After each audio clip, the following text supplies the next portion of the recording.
Alright everyone, it's your boy Fernie here with another new Cryptids and Monsters news video. Had a lot of fun the other day doing this new type of format. That time it was talking about cryptids in central Pennsylvania. Well, it looks like now there's a proliferation of them also in Maryland. Who would have known about that? If you had to tell me out of 50 states in the United States, which one would have a bunch of cryptids in them, Maryland would be probably the farthest out of my sight. But there it is. So I found this article on MSN.com, and on it, it was showcasing this Cryptids of Maryland Myths or Misidentified Wildlife. And once again, it goes through a list, a checklist of cryptids that are apparently there in Maryland. So let's talk about that here. I'll showcase each one, give my thoughts and opinions. Those of you that live in Maryland, let me know what you guys and gals think as well. Who knew that you were in a central hub associated with these amazing creatures? So let's see what it says. Cryptids like Bigfoot or Loch Ness Monster stir imaginations worldwide. Looks like they've been defined as a creature that is found in stories that some people believe exists or say they have seen, but have never been proven. That was the same thing that was mentioned on the other article as well. So I definitely agree with that too. But could Maryland have cryptids of its own? It looks like there's a Maryland Department of Natural Resources, Wildlife, and Heritage Service, long name, showcase a cryptids display engaging with visitors who shared stories about the state's mythical creatures. So apparently some of them are Chessie, the Goatman, and then also the Wendigo, Snallygaster, Chupacabra, and others. Well, let's see. Chessie. I have talked about this creature before in the past. If you have a chance, check it out. It's on my channel. It's definitely a very popular one. One of the most famous cryptids in Maryland is Chessie, a sea monster reportedly first seen 1936 flyover. Described as a large snake-like creature, arches his back, waves a flipper. It's been seen on, hang on, let me pause this video. It's been seen on Chesapeake Bay, and they've adopted Chessie's image to promote efforts to clean up the bay. Well, how about that? Here you have a cryptid that has taken on a mascot of sorts with that department, the U.S. Fish and Wildlife Service. Many of Chessie's sightings may be attributed to a real marine life, the Atlantic sturgeon, which is right. This is it. This is what people are confusing it with. These ancient fish, along with the short-nosed sturgeon, can be found in Chesapeake waters. They are actually misidentified dolphins, whales, or even manatees. Now, I could kind of see a dolphin and even more so a whale just because of their size. But look at this, a short-nosed sturgeon. It's big, but it's not quite Loch Ness type big. How could somebody mistake this type of creature for an actual Chessie, like an actual Loch Ness type monster? Compare it to this, something this massive, something this large, and then this. Oh, closest thing I can think of is that this thing, when it's, let's say, swimming on barely the surface of the water, the ripples that it makes, it may make it seem like it's much larger than it truly is.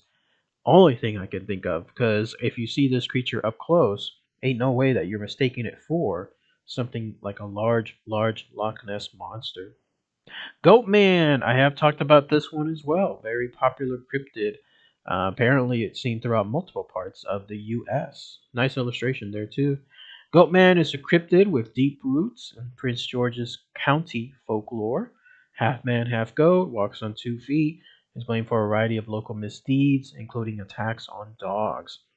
Goatman was apparently once a scientist at Beltsville Agricultural Research Center, became a victim of his own experiment. Anyone believe that? I don't. However, more plausible explanations include injured wildlife, deer suffering from paludism or skin conditions like mange. Oh, how about that? Just like the chupacabra, right? And how it's coyotes and foxes and other wild dogs with many reports of mange on them could be misidentified. Same thing is here with deer. It's the tail born from encounters with the wild or unkempt human. And that's apparently a piebald deer right there. Now, if the deer gets on its hind legs, which they are known to do when they attack, I've seen some footage of that throughout YouTube. I can kind of see that from far away, like at nighttime type stuff. like you barely saw half a second of it. But looking at it right now, as is, you're not mistaking that for the Goatman.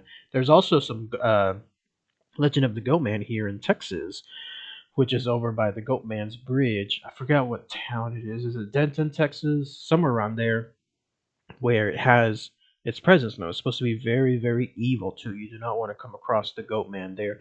I'm wondering if Maryland has the same thing. Wendigo, Native American folklore. Another good illustration. Is that the same guy? James Point Dew? James Point Dew, it is. So the same one that illustrated this Goatman figure. Same one that did this one when it comes to the Wendigo. Now I've heard other people say it as Wendigo, and I mention it as Wendigo. Which one is correct? Let me know in the comments below which one you think is the right one. Another classic cryptid associated with Maryland, large antlered beast with claws. It predates the 1800s. Wow. And they're also known to stand on their hind legs, and they are an inspiration for Wendigo sightings. See, you can see that right there with this deer, just like I mentioned a minute ago, standing on its hind legs. I could easily see people misinterpreting it for this. This one makes more sense, especially again if it's at night. If you're seeing it from far away, half a second, you could easily mistake it for that. Wow, that is pretty close. Imagine a nighttime setting comparing these two. There it is right there. There it is right there. I could easily see that, yeah. In modern interpretations, the Wendigo is simply elk or deer mistaken for a monstrous figure, and even a person dressed in antlers for theatrical effect. So people out there in Maryland apparently dressing up as deer to try to intimidate others or see if they could fool people, I guess, around them. Next one is the Snallygaster, another older video that I've talked about. And it looks like the same gentleman, James Point Zero, had drawn this. Dragon-like cryptid described as having sharp teeth, claws, wings, a single eye, and also tentacles. The term Snallygas translates to quick ghost. It's said to haunt areas around distilleries and moonshine stills. So it looks like it's a great blue heron where it showcases it's been misidentified as. What do you guys think? Snallygaster with octopus legs, if I guess you could call it that, coming out of its mouth, and a blue heron. Is it easy to misidentify? Maybe. Now, if this creature right here, if this animal, was trying to eat an octopus and flew off with it, and it was still within its mouth, just not quite all the way in, you could kind of see something like that, right? While the Snallygaster legend has become part of folklore, it also has darker undertones, racial overtones, portraying the creature as preying on people of color or specifically targeting black voters during election seasons. Wow, that's new. That's a first. I haven't heard that with regards to any other cryptids. These accounts are believed to have been used as racist scare tactics, and they're also been inspired by large birds, such as the great blue heron. So, interesting. I have not heard of that. If anybody has more info on that from Maryland, especially, let me know with regards to the Snallygaster apparently having those type of, I guess, attacks, those specific attacks. Dewayo, Dewayo, a wolf-like cryptid. This is new. I've never seen this one. Once again, the gentleman there is doing the same drawing.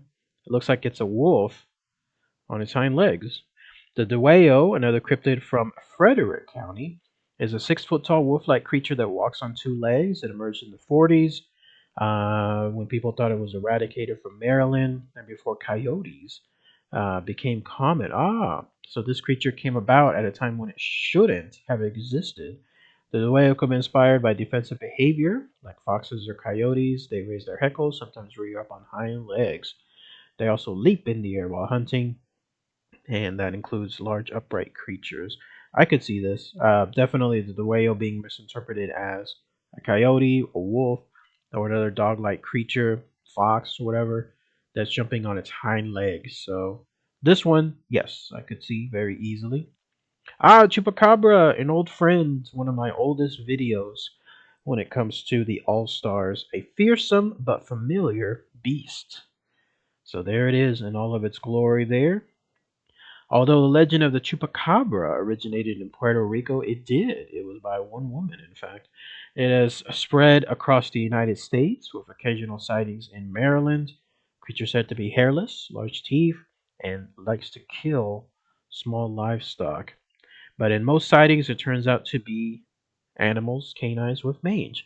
I do agree with this. I would say easily like 90% plus of these sightings can be animals with mange. Those poor animals, the way they suffer with that skin condition, they just look otherworldly. They look like completely different animals.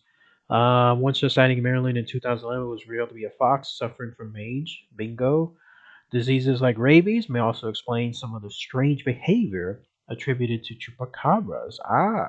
So if you have not only mange, an animal with mange, but also rabies that could drive them in doing strange, bizarre acts, then yeah, you could see that there. Maryland's cryptids, wildlife or myth? While many American cryptids may have roots in the state's wildlife, these creatures continue to captivate imaginations and live through the folklore. Whether inspired by deer, wolves, sturgeon, or human behavior, these myths offer a glimpse into the region's cultural history. So, what do you guys think? Are they truly mythical creatures or are they misinterpreted wildlife? So, here in Maryland, just to quickly recap, you've got the Chessie, you've got Goatman, you've got the Wendigo, you've got the Snallygaster, you've got the Dewayo, and then finally you have the Chupacabra. All of them found there in Maryland. So let me know what you guys and gals think. Those of you peeps out there that happen to live in Maryland, you know specific spots that these creatures are apparently located. Post them in the comments below. All right, everyone. Thanks again as always. Take care.